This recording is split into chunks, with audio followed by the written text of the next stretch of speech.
kisses sweeter than honey. And guess what? So is my money. Sometimes I listen to the song Respect and I cry. Is that a normal reaction to that song? Like, I just listen to that song and I'm just like... I'm just like, Aretha Franklin did so much. Okay, but like, I'm like laughing, but I'm so serious. Like, her singing that song with such power and demanding respect. And I remember that movie with Jennifer Hudson. And I remember that that scene where they start building the song Respect. And I remember being like, damn, like, this is some real, like, aura farming. They're aura farming. I sound delirious. But really what's going on is there's been a Mercury retrograde. I'm going to give you a lot of personal information really quickly. And I'm honestly shocked that I haven't gotten this far deep into astrology yet, but if there's ever been a time, it's right now. So basically, there's a Mercury retrograde happening, and I'm a Gemini Sun, Virgo Moon. Do you know which two fucking signs, brother, get hit the hardest by Mercury being in retrograde? Fucking Gemini and Virgo, dog. My sun and my fucking moon, dog. So this fucking Mercury retrograde has just really done a number on my life. Like, what is going on, man?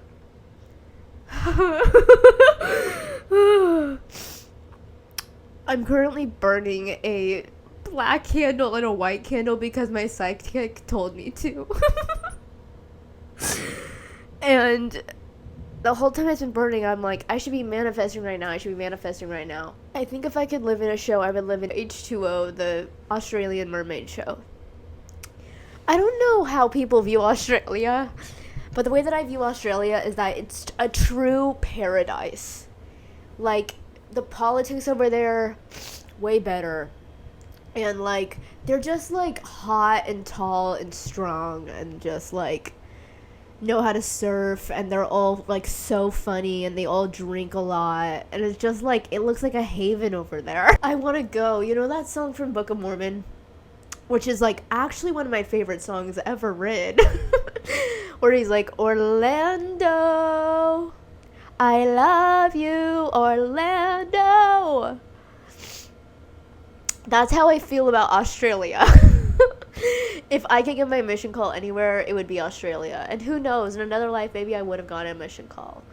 And you know what? I want to talk about something that's super specific to Mormonism. Part of being Mormon, there's something very specific that happens where if you want, you can get a patriarchal blessing. And I was so excited to get a patriarchal blessing because what a patriarchal blessing really is like the psychics of your church building. Like, tell you at 16 your life prophecy, and it's so fucking sick because sometimes they tell you things that are like, oh my gosh, how would you know this information about me? They're literally psychics, but they're like old white men psychics. So, and then it's a lot of it's like religion based, so then it's like, oh, you're gonna have kids, you're gonna graduate, you're gonna serve a mission. Like, it's religion focused psychic reading. But it is a psychic reading, and that shit is so cool. And it's like one of the coolest parts of being a Mormon is like, hey, I literally get a psychic reading at 16. How cool is that? It's so cool. And you like dress up for it, and then you can be like, do you want your parents in the room? And then you're like, no, I don't want my parents in the room. They're waiting in the car for you to come out, and then you go back in the car after the psychic reading. And you kind of are just like, you're not really supposed to share anything, but girl, like, everyone's like, what's gonna happen to your life, girl? And then your parents really want to know what's gonna happen, but they can't really ask what happened. So you just have to be like, yeah, it was really special. And then you go home, and then you have like a nice dinner. And then you go to bed and put a little lavender dream dust on your pillow, and you go to sleep, man. And that's what it's all about. Those are the Little did I know that someday I'd move to New York and develop an extreme bond with a psychic. Like, to a level that I don't trust anyone like I trust my psychic. And my psychic just told me that right now it's a very dense time. And I just couldn't agree more, man. And that's what the Mercury retrograde has done. It's just put me in a very dense time. A lot's happening. And I actually have been struggling this week. And I'm going to be so real with you. I've already talked about how I've fallen in love. Well, now it's become a problem. And here's the thing, right? Even if you're capable of real fucking love, you still have to live your life. And I literally fell in love. Bye! Like, Fault in Our Stars ass love. It's chill, but I literally told him an hour ago, I have to not talk to you for 2 weeks. And we both agreed it's what's best because we're addicted to each other. I haven't cried in like 4 or 5 months. And I'm crying so much right now. But I really needed to do this. And I'm not making that up. Like, I have tried to cry because I've been keeping it all in. I've been trying to cry, like sitting in the shower, just disassociating, trying to cry, and not a tear has dropped. And so the fact that I finally have reached the release of letting go of the tears and the absurdity of how serious I'm making the situation, it's allowing me to be free. It's allowing me to open my wings and fly. But love isn't the antidote. I can't just give it all up for love. I can't. Like, I have so much more to live for. I'm so interesting. And I have so much more to give than just be in love with some hot guy. And yeah, I could give it all up. I could, like, have a kid with him and like, move to Connecticut. And I could, like, I don't know, like, be a cool mom and, like, but it's fine. Or I could get realistic with myself. I'm actually watching Sex and the City right now. And I'm only on the 3rd season. And so far, no notes. Literally, girl, you nailed it. Like, Sex and the City's it. Like, I don't care, actually. Also, I just want to add, right now in New York, the smoke is billowing from the Canadian fires. I hate to make it about me, but I'm just trying to explain my throat thing. It's like, if I'm outside for 2 fucking minutes, it's like breathing in 17 cigarettes. According to the studies. And I have been outside a lot, and I'm also burning a bunch of candles that my psychic gave me right now, so I'm inhaling that smoke. And there's just not a lot of room in this apartment, so I'm just inhaling a ton of smoke, so I probably sound like a fucking, like I smoked 3 fucking packs a day. I think I'm kind of meant to be a smoker, man. I just know the type of person that's a smoker. And I just fit the bill. And I've smoked a handful of cigarettes in my entire life. And it feels really good every time something clicks. I don't know what to tell you. And I don't care if it's inconvenient. And I don't care. My psychic said I'm going to live a long life. So if maybe I should just smoke it in and out. Because I like the tired throat feeling. It's sexy. But the cancer. Oh, the cancer. I take it all back. I don't mean any of that, and I'm so sorry because I forgot about the pain of cancer, and I don't mean to make light of that. I'm so sorry. I don't mean to make light of that. My grandpa died of cancer, so I feel you, man. I'm sorry. It's just, this is a lot of levels. I'm just trying to explain why I have a scratchy throat. What the fuck was I fucking talking about? I was talking about love. I don't have a lot to talk about this week. That's another thing. I've been so enamored and in this whirlwind of love that I haven't experienced anything new. I tried to watch Dewey Cox and I like barely made it through. I called him. Oh my god, I'm weak. You guys, I'm weak. That's what's crazy about love, is it makes you weak and it makes you stupid and it makes you awful. It makes you the worst version of yourself. It's too much. I'm not someone that's meant to be in love. I'm meant to be loved. have not meant to love because it's too overwhelming. I also saw that Joe performed in Forest Hills and I didn't see it and I didn't know it was happening and I'm really mad. But I might go see Lily Allen again, so it's chill low-key. Oh my gosh, I know what's happened. Ariana Grande has finally reconnected with Ricky.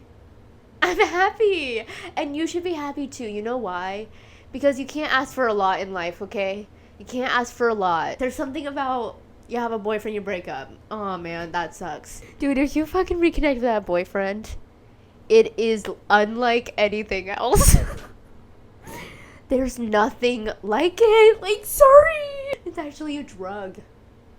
And like I don't really care. It's just the truth. Ariana Grande, regardless of how you actually feel about her relationships and how you actually feel about her dating life, that's a special experience and you have to believe that maybe perhaps she's making an album. I don't know, okay? I know that's crazy and I don't even really mean it. But I just am like, this is probably good for her. I just can't imagine this really being bad for her. I think this is hot. I think this is fun. I think it's sexy. I think it's like, you only live once, why not date a guy twice? Honestly, he's hot. Like, he's hot, and I'm sure and like, Dangerous Woman is written about him. They are banging hard. And I bet the sex is great. And just like, let her be, man. Let her be. Y'all have been really hard on her, girl. And you know what? Let me tell you something. All is right in the world when live performances of Ariana Grande are happening. My For You page is very specific. When Joe is doing live performances, my For You page is Joe doing live performances. When Ariana Grande is doing live performances, my For You page is Ariana doing live performances. Okay? And the live vocals on Ariana Grande, she warmed up, baby. She revved the enge. And you know what? She's dropping some vocals right now that y'all would not believe. And you know what? I know that Cynthia Erivo might be on stage for a second. I feel like that could happen. And it's just like they're gonna sing a song. It's going to be insane. And I know she's filming something. She's filming something. And that's why let it be documented that the Ariana Grande movie was being filmed, the concert movie, whatever the fuck's is happening right now. It's being filmed during a Mercury in retrograde. So I want you to keep that in mind, whatever the fuck's happening. Insane shit is happening during the filming of this. And it's just gonna be insane. It's gonna be electric. Rihanna came back for a second. And you know what? The way I feel about Rihanna is like, Rihanna, if she steps outside, it's a privilege for us to like, you know what I mean? Like, she's such a magical being. I kind of see her, not to compare, just to, like, use an example, you know? I kind of see her as, like, Prince, in the way that's, like, she's just this magical aura human being, and everything she does is art. And so for her to step down and be a part of the fucking Jay-Z show, it's like, that's a privilege. That's the thing that you guys don't understand, is the Super Bowl performance that she gave us, just a little taste, because she just because she could, and she could do it pregos. And then you're gonna tell me that your guys aren't thankful, that you're critical. It pisses me off. The Fenty Beauty products are insane. Every single product is the best product ever. I'm not over exaggerating. That's what's crazy about y'all are critical of all of these women. You guys hate on them, you comment on their body, you comment on their mental state, you comment on their relationships, you comment on all of their lives. And then they're actually putting out great products. And it's like, sorry that the best stuff in the house is House Labs. Sorry that the best stuff in the house is actually Ariana Grande, like, Glossy Bomb. I don't want to see the Odyssey, man. I recently saw Hadestown with my older sister Madison, actually. Her name's Madison. My apologies. It's actually Madison. Madison Bear and I saw Hadestown, and that was a really tragic story of this, like, Greek tragedy, and it really, like, gave me a feeling of tragedy. It's just like a perfect, like, a pure, real feeling. And so I understand what the Odyssey's gonna give me. It's just like this empty feeling, this despair, this like tragedy, just pure tragedy.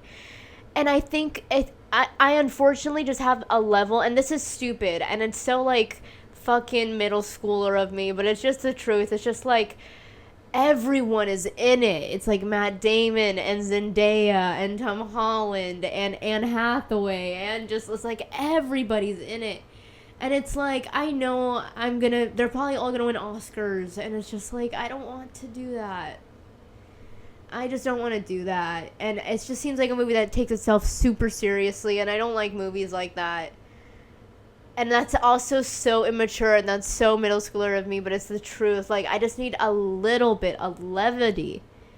And I just don't feel like that movie's gonna give you an ounce. I saw Maddie's Secret again. And that movie is undeniable. And that movie changed my life. I saw Madison Beer live at Madison Square Garden. She was really nice. I didn't really understand from like videos or TikToks or people filming the concert, the vibe. I was just like, it just seemed very like clean, but I didn't really understand, like, what are we going for? And then I saw it, and I'm like, oh, I totally get what we're going for. It's giving like angel, it's giving like heaven. You know what I mean? Like, that's the vibe. It's like ultra feminine heaven, clean, misty, like almost fairy-y. Like, it's giving something that y'all couldn't even comprehend because you have dirty hearts. And dirty souls. And Madison Beer has a clean soul, and she's clean and she's clear, and that's why she has what she has, and she has everything. I was describing, I brought the man I'm in love with, unfortunately, guys, and it's my cross to bear. He got me the tickets to Madison Beer, so I was like, of course I'm gonna fucking fall in love with him. He got me tickets to Madison Beer. Like, that's all I ever wanted. I'm an easy girl to please. Anyways, it's ridiculous. Anyways, I was describing him of, imagine, like, take 2 seconds, breathe in, breathe out. Imagine that you are the hottest person ever. It's not a game. It's a mental state. And then you have the voice of an actual angel. A goddess. Like, actually have, like, levels of harmony and beautiful, like, cleanliness of soul and lyricism. And, like, had a hypnotizing effect, like a siren from the ocean. And you could make people feel like they were the hottest girl in the world. Imagine you have that power, and you're fucking traveling on a world tour, and you're playing Madison Square fucking Garden. That's how Madison Beer feels right now. And if she's winning, then I'm winning. And that's what's crazy. Is she takes lemons and she makes lemonade every time. And that's all we can really ask for. I've just been in such a haze. I've been in such a haze recently. A summer haze, if you will. I need to get out of the haze. You know what I mean? I need clarity. And that's really why I burned those candles that the psychic gave me. Is I need clarity, I need answers, I need like specifics. I need the universe to guide me a little bit more, man. I bought the Haley Lou Richardson poem book, I'm Sad and Horny. And it was really, really great. And I low-key want to share with you a poem from it. And I hope that's okay. I hope I don't literally get shot for talking about this poem. But I read it to my younger sister because I thought it was so excellent. And I'm going to read it to you. So just give me a moment. It is called Sit Down Guy. Showed up early with sunflowers in your hand, a stand-up guy, an honest man. Love your playlist and penis and pet pigs at your parents' place. Shoulda known the marathon runner would just love the chase. Fuck. Was it the unbridled whimsy or the secondhand clout? Did duplicity eat at you while you were eating me out? Made me bacon, made me beg, made me a fucking whole fool. Made two women a promise, made a decent man cruel. I love you, I always will. Never heard a goodbye, a wilted sunflower, a sit-down guy. That poem I thought was excellent. And I really enjoyed a lot of her poems. And I just feel like she's someone who, similar to Audrey Hobart, who articulated this and is so true. She's so beautiful in the way that she makes you want to be more like yourself. And she's just like a fucking angel, like fucking like magical, like special sparkly girl. And that's how Audrey Hobart is too. It's just like fucking, it's just like perf. I don't know. It's just like I love what they're doing. And it's special. Oh my gosh, you guys. Okay. This is for Riley Cable.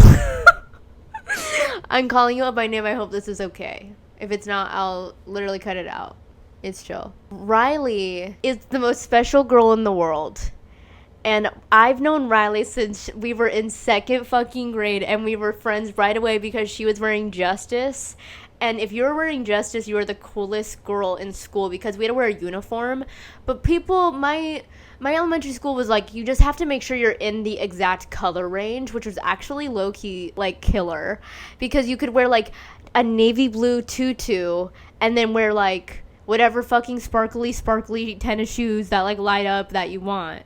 And then you could wear, like, a white polo, and then you could wear, like, a cute headband and do your hair curly. And it's like, you can be pulling a look every fucking day. And here's the fucking truth about going shopping for backpacks. It's actually not chill, because what you're actually doing is, what's the accessory to every single outfit that I'm going to wear for the entire year? That's why you kind of want to go with something more classic, or you want to go with something extremely bold that's, like, saying something within itself. Like, my mom wouldn't let me do this because my mom was really strict, but low-key, like, I wanted to get a backpack like the other people who were like, just get an iCarly backpack when you're 17 years old, like, make it ironic, make it a joke, because it's so stupid that you have to carry around a backpack, but you're, like, low-key almost an adult. Like, I like the full reach, the full irony. And it's not even ironic. It's not even ironic, it's just, like, a mini tiny stupid joke, you know what I mean? Or you could do a tote bag, which honestly was my go-to. Pretty Little Liars did a lot of great tote bag showing, and that was really, like, great for me to inhale as a elementary school kid. Who I did have an iCarly backpack. It was like chevron with, like, teal and pink and orange and green and yellow. And childhood is so vibrant. Like, when else are you seeing those colors? Like, no wonder there's such a nostalgia. And Martin from Slushy Noobs talks about how his nostalgia is like a sickness. Like, it's actually quite dark because it's this thing that you cannot go back. So it's this thing that, like, you can sit in and stay in. He literally talks about it like, be warned, like, do not get trapped in nostalgia. But, like, in a real way, like, in a dark way. He's like, it really can, like, get you, it's like, it can suck you in and distract you from your actual life of, like, missing your past. And it's so true. It's like, nostalgia is like RuPaul says. I'm sorry I'm constantly saying the same quote by RuPaul, but I think about it all the time. Literally, you can look at the darkness, you cannot stare. You can look at nostalgia, but you cannot stare at nostalgia because it's an endless cycle. You know what I mean? It's this existential thing. The only thing I've been inhaling has been Sex and the City. Literally, that's it. I, like, don't know what's up and what's down. This summer has made me feel insane. But I have hope. It's like the song Expectations. Like, that's been a mantra to me because I need as much of that album is self-harm, it's also like self-love. And Expectations is a self-love song because it's a mantra. It's like just like magic. It's like healing to listen to, which is like my favorite type of music, dog. Because it's like manifestation music. I was watching Gwyneth Paltrow's Sliding Doors, which is a better movie than you'd think, actually. And it's just like a good movie just because you see a lot about London. And it captures like a very nice vibe of London. It's very bright. It's very like airy. And it's a fun movie. But also like, it's kind of a simple philosophical concept as well, so it's like chill. And Gwyneth Paltrow is breathtaking. She's such a movie star. You know, that's the thing, is it's like, I believe in repeated lives. I believe in like people suffer in the past life and then they get to be born as a nepo baby that just gets to be a model in this life. Like, I believe in repeated lives. And I'm somewhere in between that. I'm somewhere in between suffering and being a nepo baby that gets to be a model. And here's the thing, is like, Gwyneth Paltrow is a nepo baby. And then she gave birth to like the ultimate nepo baby of like truly doing nothing. And just like literally being a mean girl who gets to be mean because she's a nepo baby. Like, the nepo baby is nepo baby. And it doesn't really even matter because it's Gwyneth Paltrow. And she's so intoxicating. It's like, you cannot deny star quality. And the game that Matt and Bowen play, are they an actress or are they a movie star? Or it's not even that. It's like, do they have star power? Like, you know what I mean? Like, the it factor is like a pivotal part of being a true movie star. And Gwyneth Paltrow is a movie star. And so it's like, why are you even going to come for her? Because, quite frankly, she's always going to give it to you, and she's still giving it to you. And I just love Gwyneth Paltrow. And I don't know if she's a billionaire. If she's a billionaire, then I do not support. I don't think there's an ethical billionaire, obviously. But if she's not a billionaire, I just think, like, she's classic, she's cool, she's hot, she's a good actress. Like, she's just, like, a level that, like, people just will not understand because you just could never be her. And, like, she gets to be her and, like, gets all the privileges of that. And, like, I think she reveled in it. Like, the tofu and cigarettes comment was something, it is philosophical. It's like, life is the balance between tofu and cigarettes. That is, like, my lower back, like, tattoo. That's my tramp stamp, is literally that line. Guys, I want to dye my hair. I literally want to dye my hair. And I'm so scared, too, because I've never dyed my hair. And I remember there was this woman that I knew when I was a little girl. And she was kind of like a non-controversial Paula Deen. Meaning, like, she was, like, a truly good person. Like, not just, like, she was, like, truly, like, a second grandmother to me in an insane way. Just, like, the best, sassiest, not even sassy, but just like cool, tasteful lady, like Martha Stewarty. Like, I don't know, I'm not doing her justice because she was just really cool, but that woman in my life, she had like a short pixie cut. And I remember one time I was talking about how I wanted to dye my hair when I was eating dinner at her house, and she looked at me dead in the eye as an 8-year-old girl, and she said, "Never dye your hair, Maya. You have a beautiful color, and you will never get it back if you dye your hair once." And she's saying that with a dyed pixie cut. And I'm like, this has actually trapped me. You've put me in a cage because I respect you. And I want to listen to your advice. And I believe you. Like, I believe you. That's probably the best way to go.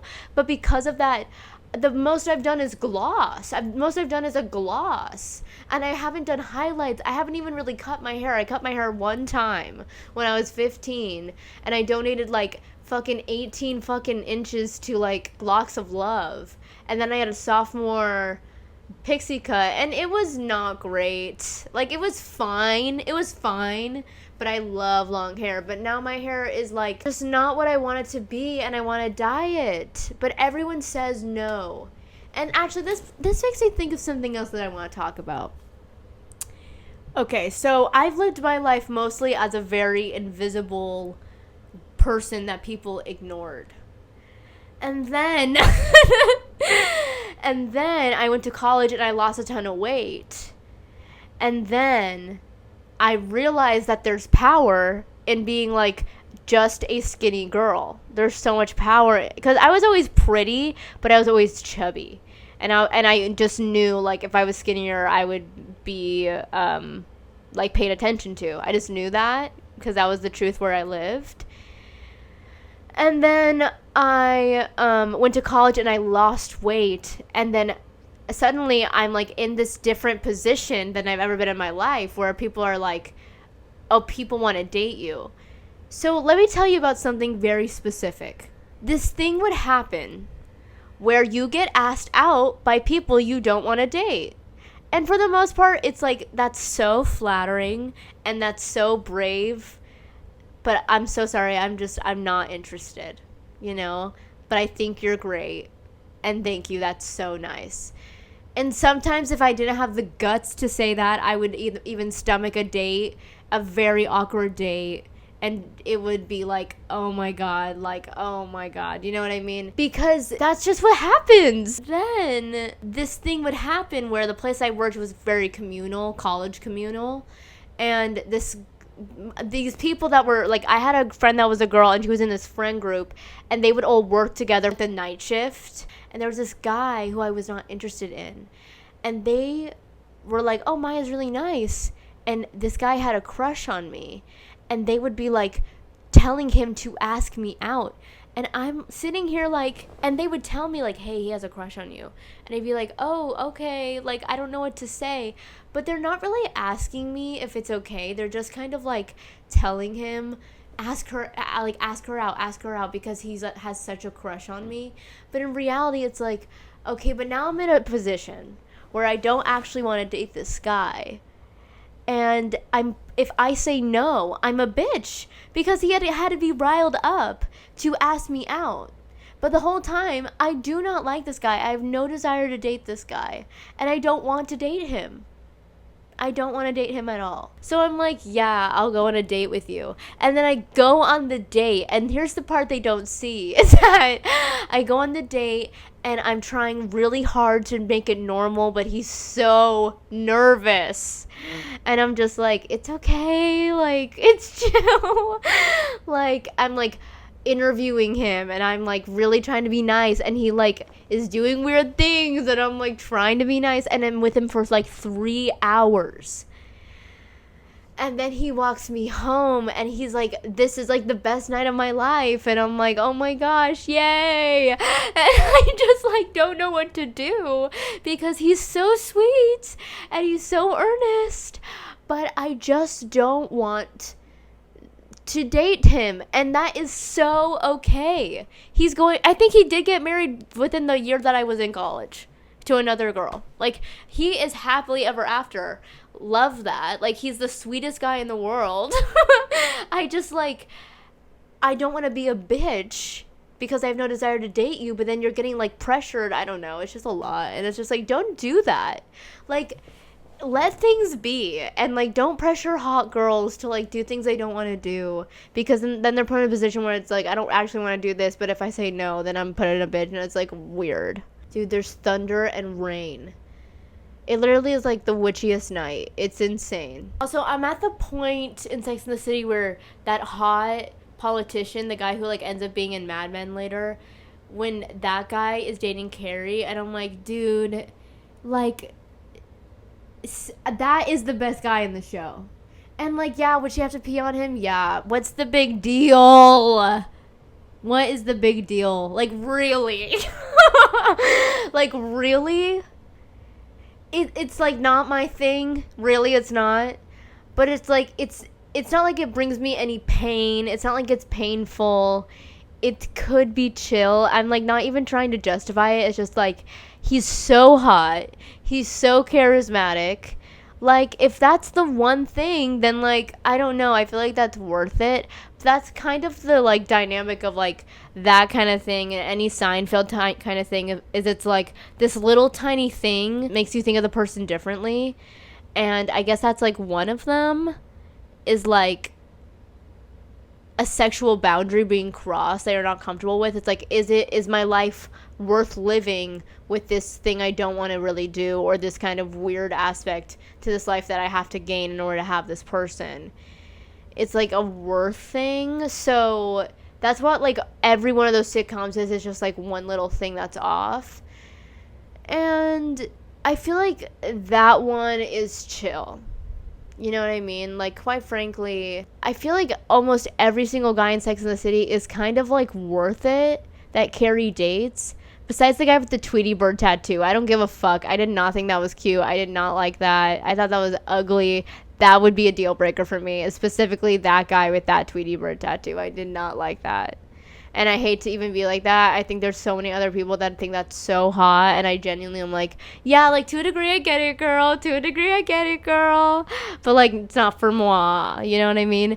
So, it's chill. It's chill. But, like, basically everyone else she dates except for Mr. Big. It's like, yeah, I would date him for a long time. And, like, I would picture a future with that guy. And the politician's so great. And I haven't even gone to Aiden. I know Aiden's coming. I'm just watching it for the first time. And that's another part of this, like, insane cycle is when you're watching Sex and the City for the first time and you live in New York and you are, like, literally 23. You just turned 23. And, like, you're watching that, it's like an insane experience where, like, Mercury is in retrograde and now you have your own Mr. Big and now you have your own situation where you actually understand Carrie Bradshaw for the first time. And it's just this insane spiritual experience happening. And that has been happening, which is part of the days. It's like I've either been, like, thinking about, I'm, like, been, like, completely in this mystified love, and then I'm, like, watching Sex in the City, and then I'm sleeping. And then I'm in this mystified love, and then I'm watching Sex in the City, and then I'm cooking, and then I'm reading Haley Lou Richardson's poem book. And then, you know what I mean? It's just this endless cycle. And I'm not taking care of myself. And that's what I really need to do, is take care of myself. Because this love shit is like medicine. It's addicting. Oh, I'm gonna go. But I love you, and it's been real, and just know, like, I feel you out there, and it's gonna be okay. I just need to meditate a little bit.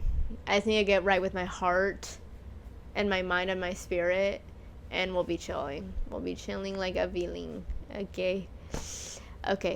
Bye.